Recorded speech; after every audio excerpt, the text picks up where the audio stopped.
Had I known he'd been that pretty, we might have just done it in the parking lot for a little while. Storms pass. They come and they go, don't they? Just like life storms do. For if there's one thing I've learned, is oftentimes today's crisis is tomorrow's faint memory. They come and they go. If there's one thing you can always depend on, there'll be something on the horizon the next day. One author, put it this way about storms. He said, listen, there are 3 stages of Christian storms. Storms in the lives of Christians and individuals, whether Christians or not. You're either in the middle of a storm, you've just got through a storm, or there's a storm on the horizon. We go through cycles of that, don't we? And they're not all like this storm, but there's all kinds of storms. And no matter how bad, how difficult and how bad things happen, storms do move on, don't they? They do pass. And this too shall pass, and we'll get through this one. And maybe when we're picking up the last splinters, and maybe when the limbs keep falling out of the tops of the trees this summer, and we have to clear them for the lawnmower, we'll remember faintly how bad it was, but we'll throw that limb on the pile, and we'll keep on mowing, won't we? Storms pass. But what we sometimes do is we allow those storms to just handicap us and break us down, and we sit and we moan and we focus upon those things and the negative. And folks, what we do is we just rob God's ability to bless us. When the storms come, we realize that we can't do it on our own and that we need to ask for help sometimes, don't we? And that's okay too. And help, whether it comes from our family and our friends and our church, or whether, in one form God may have sent those, or whether it's a stranger from somewhere else who stopped by. I got to tell you this story. This was a neat story. We had decided that, and Ramona had mentioned this, that we were gonna get over to her house on the morning, because she had these huge logs across her driveway, and so Brenda and I were some of the first to get out there. And we pulled the truck in and got through somehow. It's a good thing about having an old 4-wheel drive truck in it. And got over there. And I got the chainsaw out and made about 2 cuts, and this truck pulled in. And I think I've got all the facts right, so if I don't, folks, if you see us on TV, help me out with it, okay? And there was a guy pulled up and rolled down the window, and I shut the chainsaw off, and he said, "Do you need some help?" And I said, "Yeah." I've got some more folks coming. He said, "Well, I'm from Brushy Creek Volunteer Fire Department down in Casey County. We got some guys up here, and it looks pretty bad here. Let me get a phone call, and we'll get some more." And just about as our folks started coming, we had, I think, 5 other trucks show up. And a job that probably would have taken 2 days was done in about an hour and a half or something like that, I think it was. That's how. So there they were, and we said, "Well, where else we going, preacher?" I said, "Well, we're going here, and you guys, there's one down here." And so we split up, and we got this going and that going, and God just blessed. Folks, listen, in the midst of all those things, when the storms come, God's got an answer out there, hasn't He? He always does. And even though we don't ask for help, sometimes help just shows up, doesn't it? And so what do? We say, "Yeah," and praise you, God, for it. Sometimes we just sit around and we mope around, and we don't see the help that God has sent to us.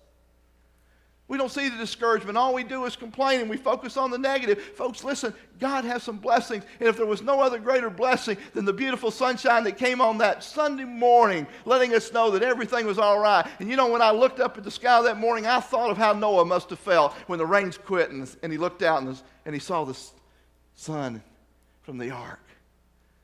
40 days and 40 nights it rained.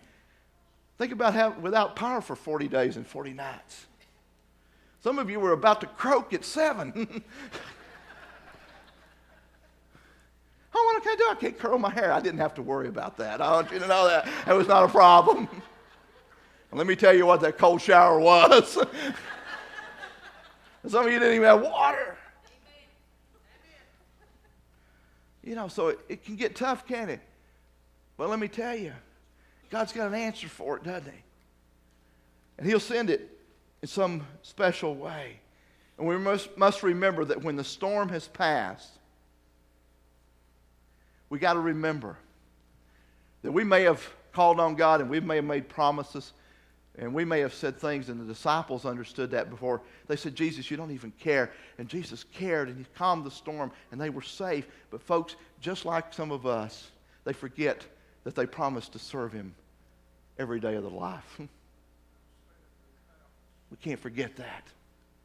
Because it's too easy after the storm has passed to forget those things, and we can't forget those things, and we can't forget the cooperation. And then you hear people complaining, saying, well, folks were here or folks were there and they weren't here. Listen, sometimes God just leads them where he leads them, and I don't understand all of that.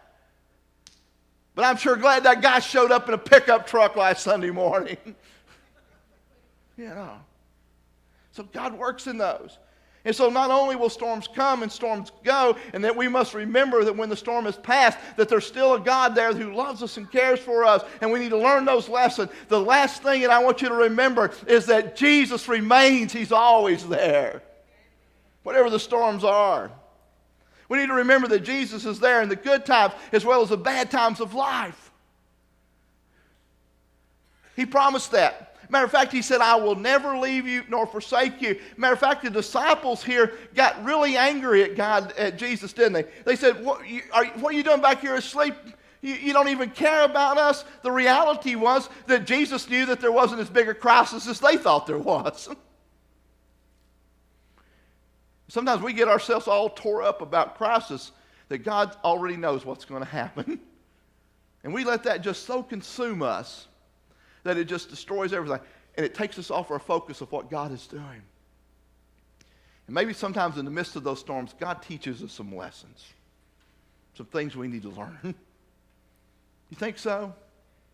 This means I think probably all of us have learned some, haven't we? So therefore, if he is always there in the good times and the bad times, we must remember to love him all the time, no matter whether things are good or bad in our life. To love the Lord thy God with all of thy heart and with all of thy soul and with all of thy might. They asked Jesus, what's the greatest commandment? And he said, that's it. There's another one like it, because your neighbor may need you, so you got to love your neighbor as yourself too, folks.